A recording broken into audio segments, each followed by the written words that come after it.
When Crop Care Federation of India had its birth in early 60s, India was heavily dependent on imports for its food security.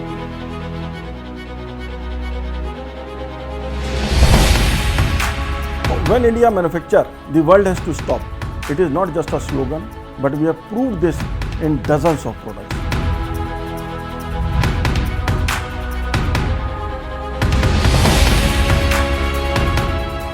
How many Indians would know, even among the educated Indians, that India ranks the second largest in the world in agricultural output?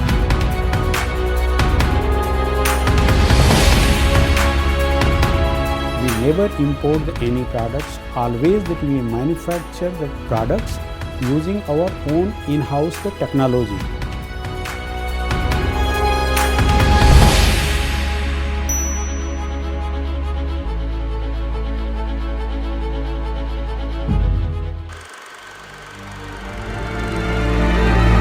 In an era when India was dependent on imported food grains, in an era where crop losses were rampant, in an era where malnutrition was severe, a handful of Indian chemical engineers and entrepreneurs had a dream to mitigate India's agricultural miseries. The task was herculean, but so was their resolve. In 1963, an organization of fledgling Indian pesticide manufacturers came into being to guide this resolve.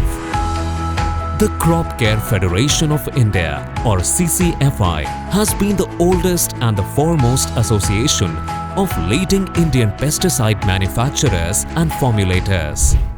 When the market was dominated by costly imported pesticides, CCFI members were unrelenting in their mission of producing affordable indigenous agrochemicals for their Indian farmer. When Crop Care Federation of India had its birth in early 60s, India was heavily dependent on imports for its food security. Farmers were suffering, there was a problem of droughts.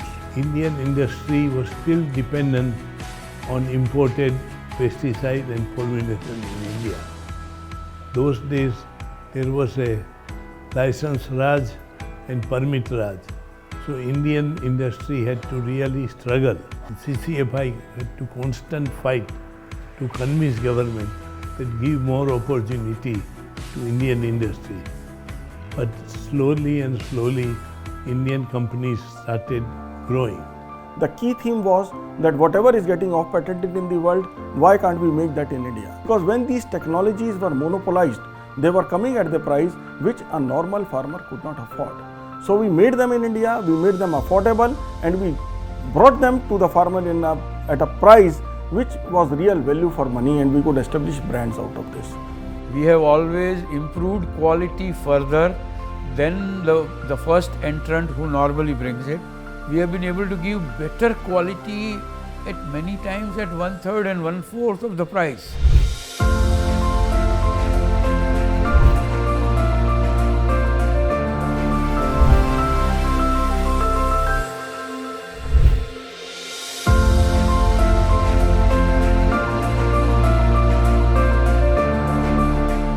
When India manufactures, the world has to stop. It is not just a slogan, but we have proved this in dozens of products. Then there was a very big product, aluminum phosphide, which was used as a grain fumigant. When we said we will make it, we started doing experiment. German company came and warned, if you try to make this, all people in your factory will die.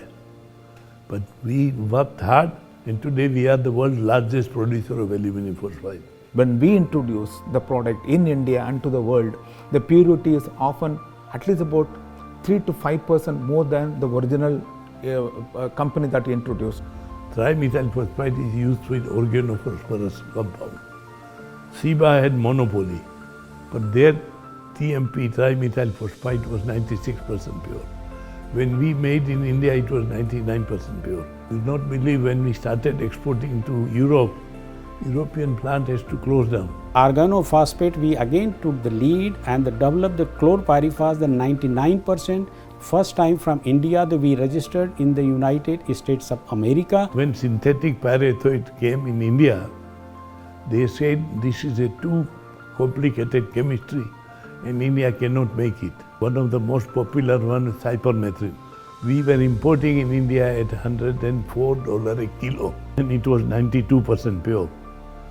Today, with work, with research, with innovation, India is making 98% pure cypermethrin and we are exporting at $10 a kilo. So much improvement. So they have closed their plants.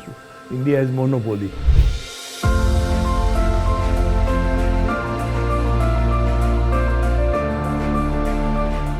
Indian farmers are intelligent, they are hardworking and they learn very fast. We have many examples where farmers were struggling with yield.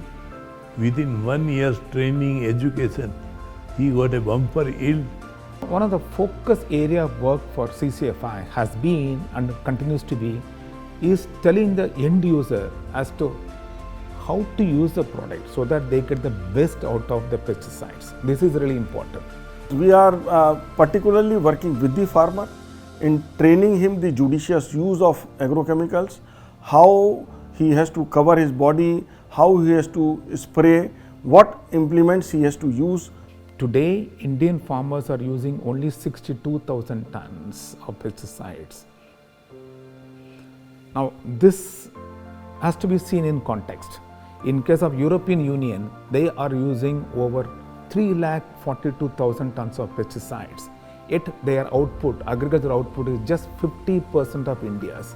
So, Indian farmers, thanks to their own innovation and the kind of learning they have, they get from industries, from scientists, from the government and all, they know the art of optimal use of pesticides to get the maximum output. So this is something very, very unique about this association, because the key team of our association has been engaged in conducting many such seminars, and now I am happy that many places people know our team by names, and our distribution of the kits particularly is very, very special for the farmer. Because the perception is different. The perception is that, oh, elsewhere the farmers are using much less. It is not. The world has to learn a lot from Indian farmers on the correct and optimal use of agrochemicals to get the best output.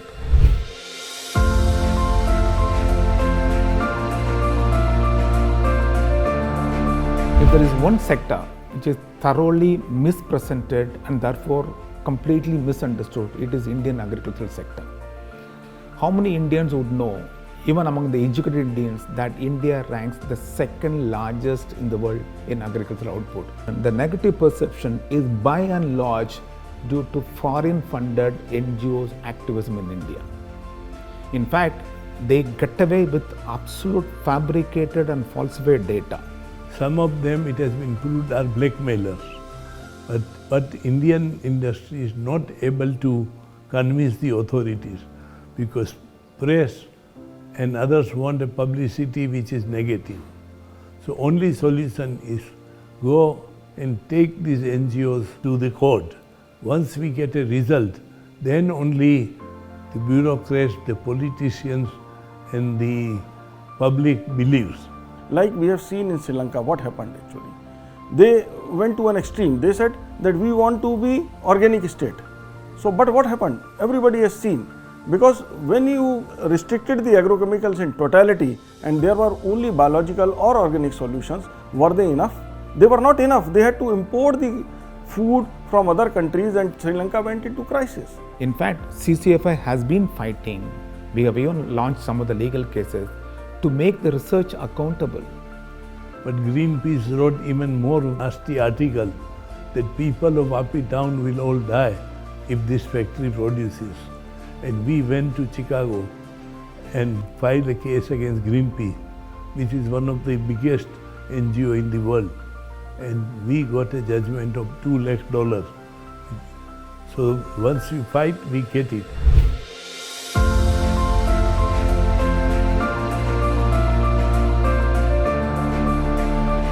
R&D is the essence for any business, because you have to continuously invest on innovation. If you don't innovate, then you cannot withstand the competition. You sit and talk to a bureaucrat or a politician or a scientist, their general feeling is that no, India doesn't do any R&D. Well, this is not really true. Garda Chemicals Limited is a R&D company. From the beginning, from the first day of inception, Garda Chemical has practiced that make in India. We never import any products, always that we manufacture the products using our own in-house the technology. The best barometer for measuring R&D activity as a country is the number of patents which are being filed. If you compare the data point of the patents being filed 10 years ago and patents being filed now, the number of patents filing has gone up tremendously. We established a JV in the name of OIL, which is working on the new product discovery, and from this JV we have filed almost 11 patents and we have backed a few out of this. Whenever that we are developing the new process, then we are coming with the new chemical compositions and with the new set of the impurities, and that required basically the regulatory approvals from the Government of India. The registration is the mandatory, and the Crop Care Federation of India, by way of the licensing with the Government of India, always that help in the framing the guidelines and helping in the registration of all these products for domestic use as well as for the export. Now, in the past 6 decades, a tremendous progress has been achieved. Today, India ranks second largest in agricultural output in the world, and Indian agrochemical industry has become the second largest exporter in the world. From 6th position 7-8 years ago, we have become second. Out of 45,000 crores of total exports last year, about 85%, that is equal to 35,000 crores or so, is exports by CCFI members and Indian companies. Now, who are the buyers from India? So, as far as agrochemicals concerned, the largest buyer is the USA, followed by Brazil, followed by Japan.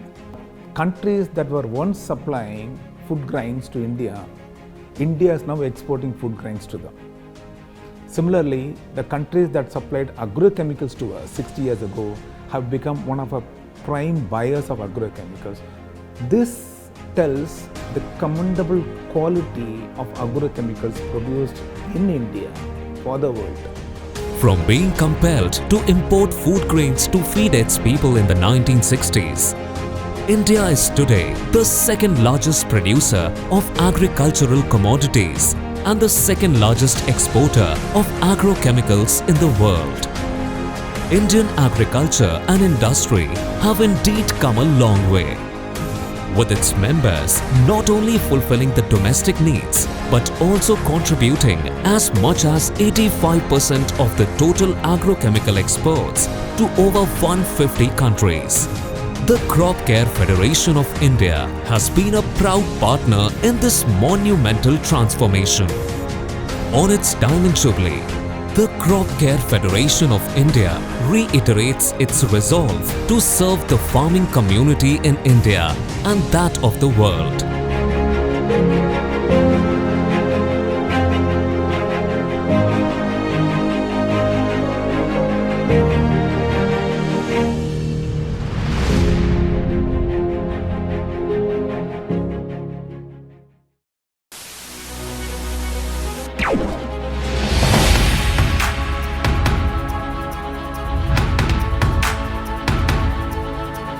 Seventy 70% of the global agricultural production comes from developing countries.